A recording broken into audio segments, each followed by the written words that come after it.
ចាក់សាប៊ូក៏បីអំបិលទុំសម្រាប់ប្រើខ្លួនឯងណានេះ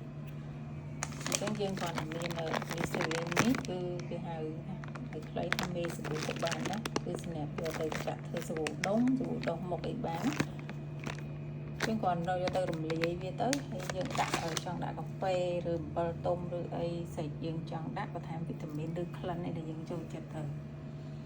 លាយចូលនេះហើយយើងអាចយកមកចាក់ដាក់ពុំនេះអញ្ចឹងសាប៊ូ1គីឡូខ្ញុំលាយហើយខ្ញុំចាក់បាននៅចំនួន12ដុំហើយក្នុងមួយដុំទម្ងន់90ក្រាមបើយើងដាក់ពេញ100ក្រាមណាពុំនេះអាចដាក់បានដល់100ក្រាមបើពេញតែខ្ញុំអត់ដាក់ដល់ពេញទេខ្ញុំដាក់ប៉ុណ្ណឹងប្រហែលជា90ក្រាមអ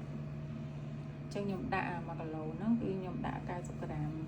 ចំណុចតែ90ក្រាមហ្នឹងខ្ញុំធ្វើបានចំនួន12ដុំអញ្ចឹងយើងប្រើខ្លួនឯង12ដុំនេះគឺប្រើរាប់ខែណា2-3ខែបានអស់ណាចឹងបងអូនត្រូវការលីស៊ីលីនស្រាប់យកទៅធ្វើសាប៊ូនេះអាចធ្វើការកំងបានក្នុង1គីឡូ$6មួយថង់នេះ2ខាំកន្លះទេអញ្ចឹង1គីឡូវា4ថង់1គីឡូ4ថង់បែបនេះ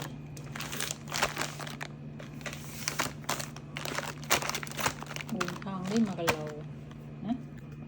ក្នុង1គីឡូហ្នឹងគឺខ្ញុំធ្វើបានចំនួន12ដុំក្នុងមួយដុំទម្ងន់90ក្រាមណានេះចឹង1គីឡូ4ថង់បែបនេះគឺ$6ពុំនេះបើចង់យកគឺតម្លៃ3មានច្រើនម៉ូតអាចឆាតចូលពេកណាពុំនេះមានច្រើនម៉ូតមានជ្រុងមានមូលមានពងកាពើមានរូបវាស្លឹកឈើមានអីចឹងណាមានដុំធំដុំទូចចឹងទៅអញ្ចឹងត្រូវការពុំអាចក្នុងអញ្ចឹងអានេះដល់ពេលវាស្ងួតទៅយើងស្រួលបកឲ្យពុំនេះគេហៅពុំជ័រស៊ីលីកូនណាអត់ប៉ះពាល់សុខភាពអីទេ